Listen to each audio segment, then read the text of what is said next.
Здравствуйте! В эфире информационная программа «Настоящее время. Азия». В пражской студии я, Шахида Якуб. Сегодня в программе. Рост экономики Китая резко замедлился. Эксперты считают, что это надолго. Страны, поставлявшие в КНР нефть и газ, уже подсчитывают будущие миллиардные убытки. Мода на кровопускание в Кыргызстане. Врачи предупреждают о бессмысленности и опасности этой средневековой процедуры, но население выстраивается в очередь к знахарям, отворяющим вены. В основном эта часть крови спящая, она застаивается, начинает прокисать и даже плесневеть. Россия применила в Сирии боевых роботов-терминаторов против повстанцев, утверждают западные СМИ. Документальных подтверждений пока нет, но и опровергать никто не спешит.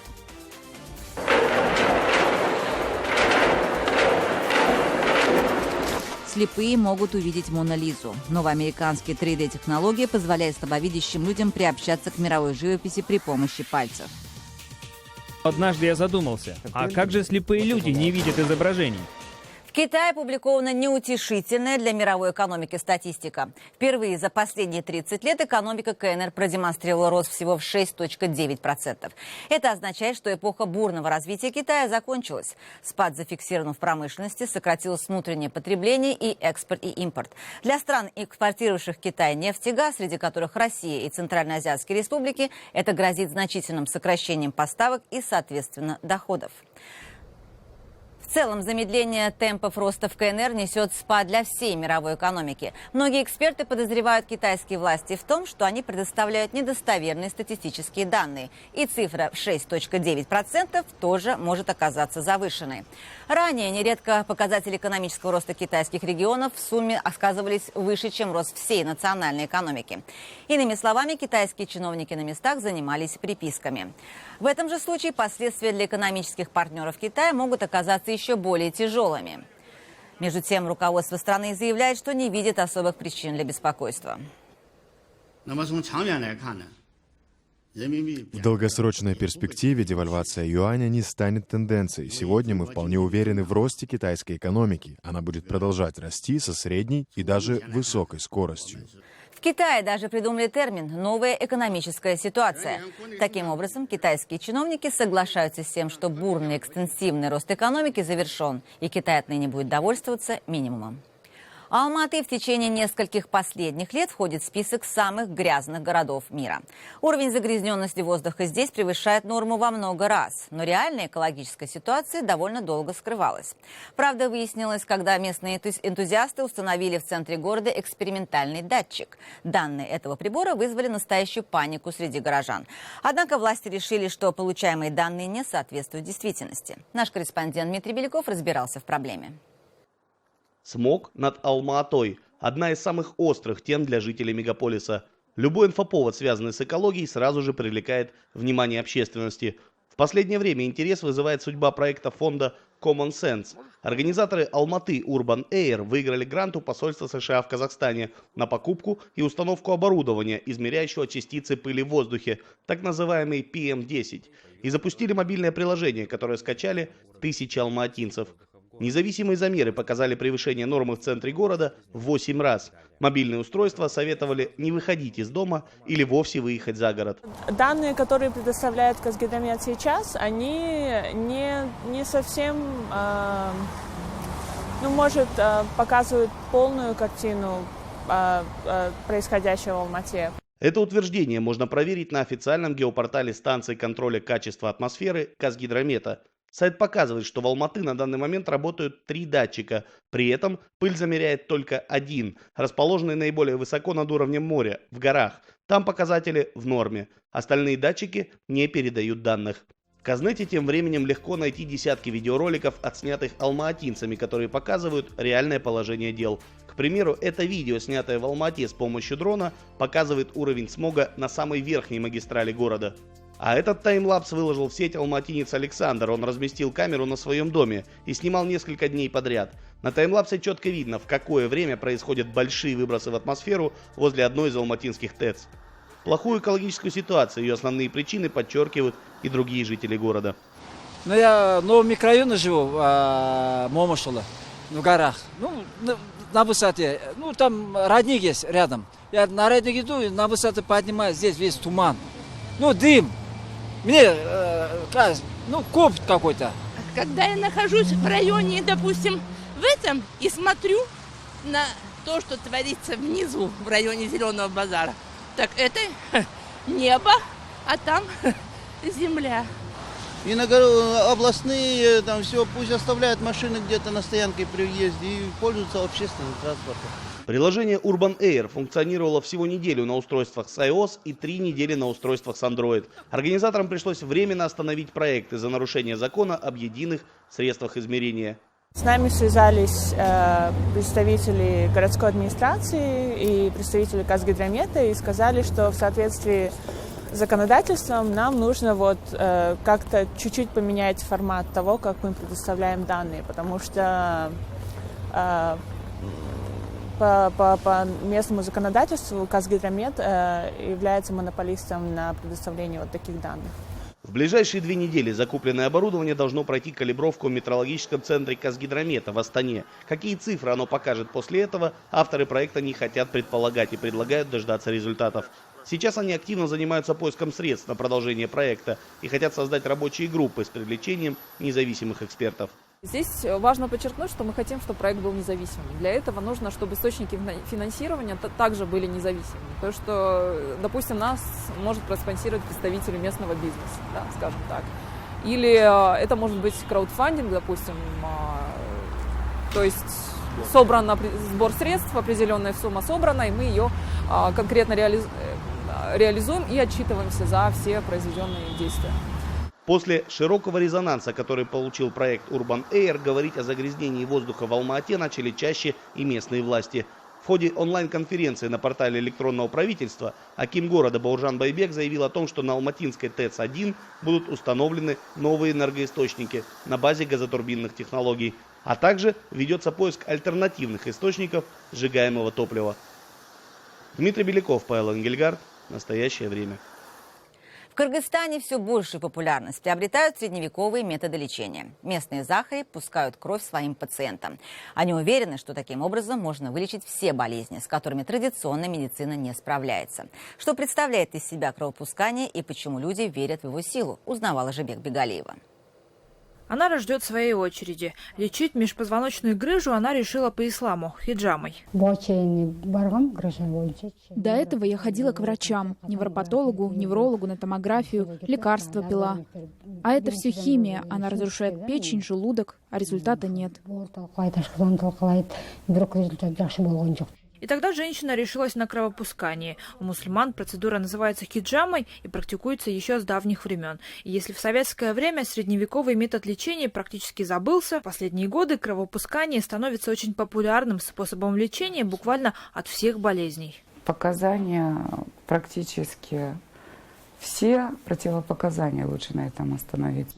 Ожирение, травмы головы, инсульт, гипертония. Хиджама вылечит от всего, говорит Наталья. Лишнюю кровь надо выпускать. На ее объявления в интернете каждый день откликаются десятки людей. У нас в основном эта часть крови спящая. Она застаивается, начинает прокисать и даже плесневеть порой. Специалист Наталья не только по исламской медицине, но и по астрологии, ведическим и аюрведическим знаниям. А еще она называет себя рунологом, тарологом, и хиджаму, говорит, могут делать не только мусульмане. Я почему в платке? Потому что в первую очередь все равно, даже если мы берем древние практики, врачи всегда закрывали лицо и голову. Не по объявлениям, через знакомых можно найти совсем консервативных хиджамистов.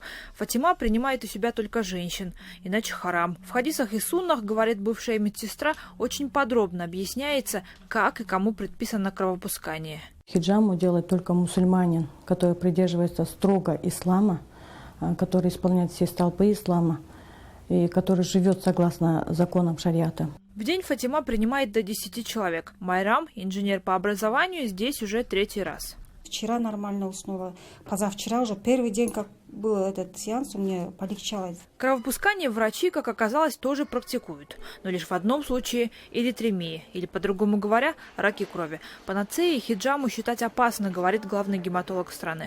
Кровопускание тоже должна иметь доказательность. Да, и вот надо делать только в стерильных условиях, вот с помощью аппаратуры. А не просто вот взял, там, с банкой, там, допустим, вылили и так далее. Это я считаю, неверно. Однако заставить больных отказаться от нетрадиционной терапии врачи не могут. По их словам, такое лечение может просто отнять время у больных. Джибек Бегалиева, Азат Интымаков. В настоящее время. Бишкек, Кыргызстан. Далее в программе. Россия применила в Сирии боевых роботов-терминаторов против повстанцев, утверждают западные СМИ. Документальных подтверждений пока нет, но и опровергать никто не спешит.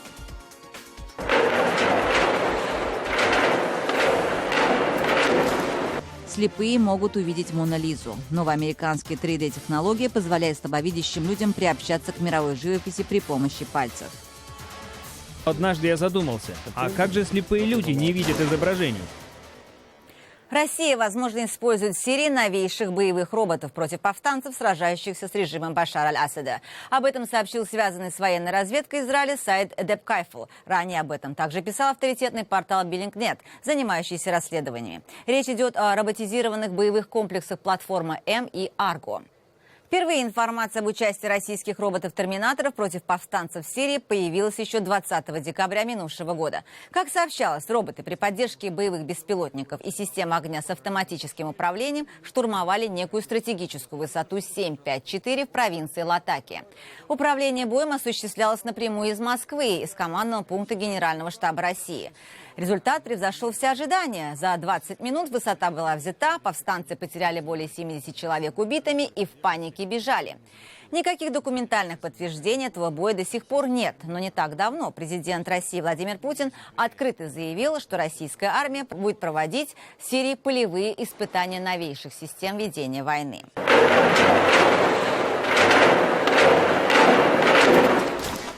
Бывшего президента Грузии, а ныне губернатора Одесской области Михаила Саакашвили обвинили в Украине в разглашении государственной и военной тайны. Правда, пока обвинения исходят не от военной прокуратуры, а от политических оппонентов и недругов Саакашвили, и от журналистов.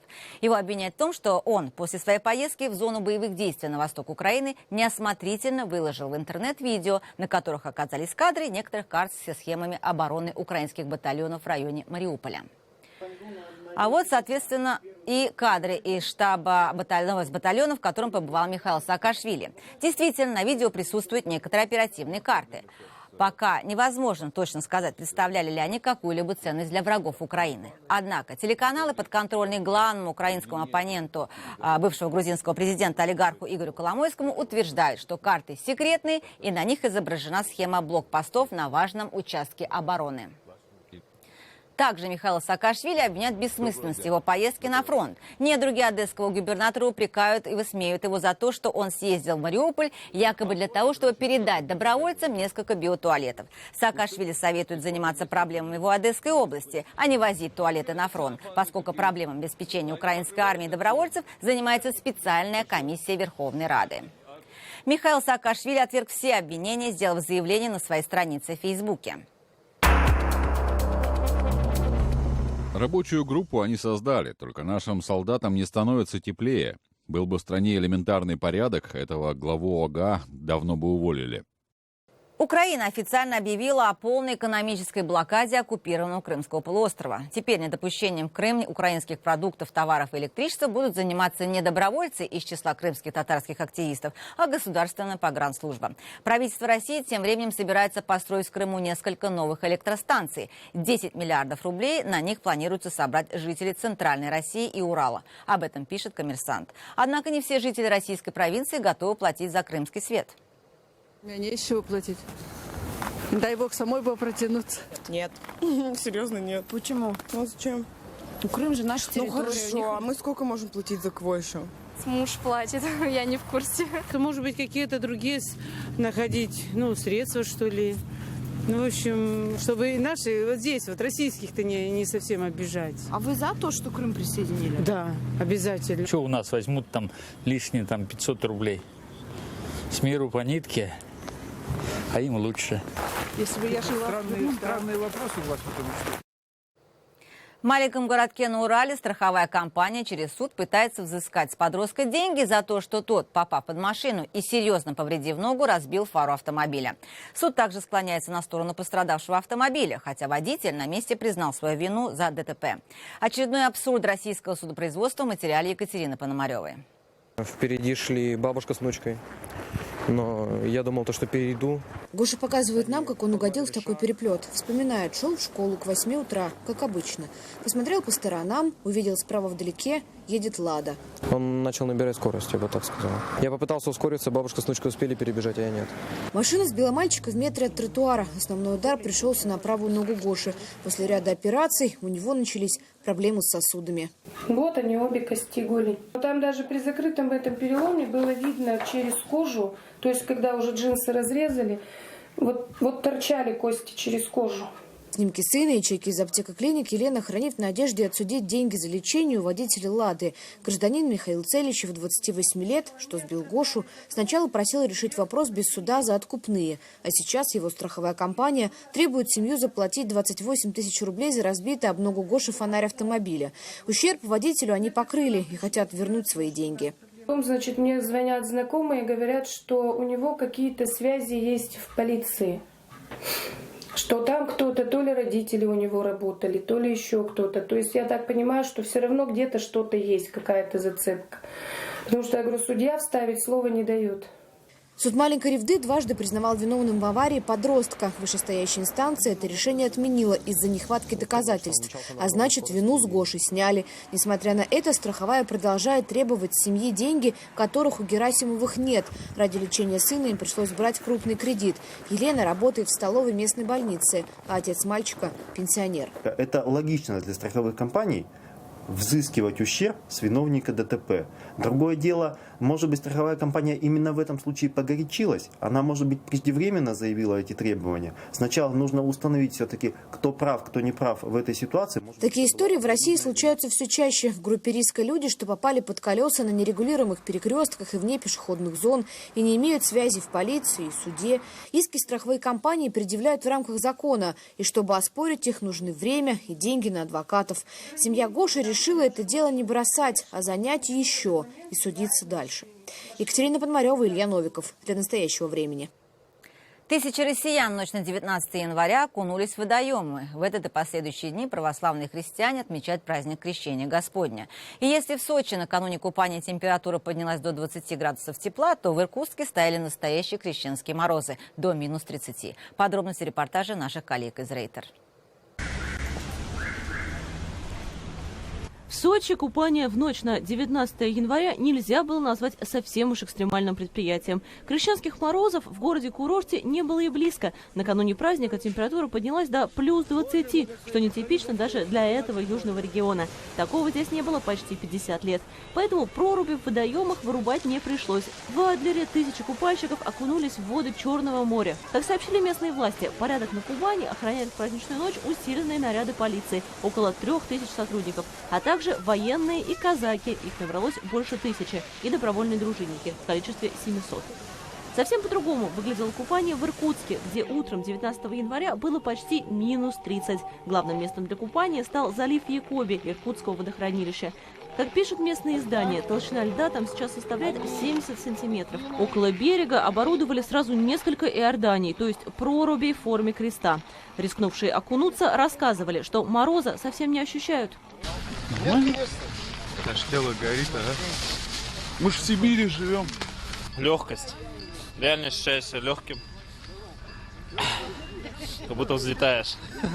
Не все окунувшиеся в воду делали это исключительно по религиозным соображениям. Для многих крещенские купания – это скорее экстремальная закалка. Чтобы на год здоровья хватило. В небе над Иркутском перед началом купаний можно было увидеть радугу, что верующие расценили как добрый знак. Многие, впрочем, пришли не окунуться, а просто набрать воды. Походишь, поставишь свечки, за детей помолишься, и потом наступает благодать. И это не выдумка, это в самом деле так. Врачи же просят купальщиков соблюдать правила безопасности. Перед заходом нельзя пить спиртное, а в воде не стоит находиться дольше минуты.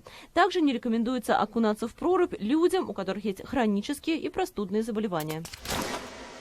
Увидеть Мону Лизу руками. Американский фотограф решил помочь слепым всего мира и придумал, как сделать мировые шедевры объемными. Таким образом, с произведениями мирового искусства теперь смогут познакомиться 285 миллионов слепых и слабовидящих.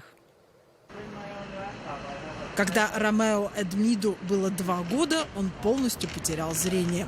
Окружающего мира, его цветов и образов он не помнит. Он всегда в полной темноте.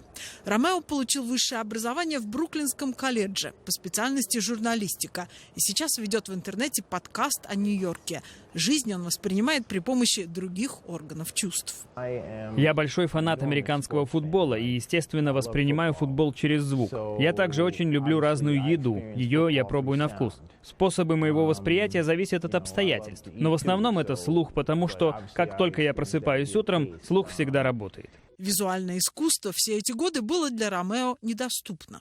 Однажды, когда я был маленький, я пошел в музей с бабушкой и стал там трогать экспонаты. Завыла сирена, прибежали охранники. Моей бабушке было очень стыдно за меня. Она объяснила, что я слепой, и с тех пор я сторонился искусства. Однако Джон Олсон, бывший фотограф журнала Life, придумал способ помочь Ромео и другим слепым познакомиться с шедеврами Леонардо да Винчи и Ван Гога. Для меня, как для фотографа, образы всегда были очень важны. И поэтому однажды я задумался, а как же слепые люди не видят изображений? Компания Олсона 3D PhotoWorks делает объемные копии шедевров мирового искусства. Процесс этот многоступенчатый. Сначала картину воспроизводят в 3D на компьютере. Затем делается объемный слепок. А потом 3D-принтер распечатывает образ. Его накладывают на слепок. Чтобы создать одну такую 3D-репродукцию, нужно около месяца. В процессе работы над проектом я узнал, что познание искусства для слепого человека значит больше, чем для зрячего. Когда незрячий человек может взаимодействовать с искусством, формировать собственные впечатления и мнения, это для него означает свободу, независимость, соблюдение его основных человеческих прав. Потрогай ее волосы. Они длинные и волнистые. Действительно, волнистые волосы. Я это вижу теперь. Нихаль Эркан полностью потеряла зрение в 6 лет. Сейчас она в первый раз в жизни знакомится с Моной Лисой. У нее так сложены руки, как будто она защищается от мира. Вот ее руки, ее пальцы. Она улыбается открытыми губами. Ее нижняя губа несколько выпечена, как будто она узнала что-то интересное и теперь этому улыбается, но не хочет, чтобы об этом узнал кто-то другой. На картине Истмана Джонсона «Джордж Вашингтон пересекает реку Делавэр» первый президент США плывет на схватку с врагом в городе Трентон зимой 1776 года. Картина сейчас висит в западном крыле Белого дома в Вашингтоне. Раньше все это было мне недоступно. Я раньше об этом мог только читать. А сейчас могу сказать, здесь изображены люди, лед. Они плывут на лодке. Это все исторические персонажи. Возможно, что скоро в музеях мира рядом с оригинальными шедеврами будут висеть их 3D-репродукции. И тогда незрячие люди, а их в мире 285 миллионов, смогут их тоже по-своему увидеть. Виктория Купчинецкая, Сергей Гусев. Специально для настоящего времени из Нью-Йорка. Это были все новости, о которых мы хотели вам рассказать. Читайте на социальных сетях и смотрите на сайте currenttime.tv. Мы встретимся с вами завтра в это же время. Всего доброго.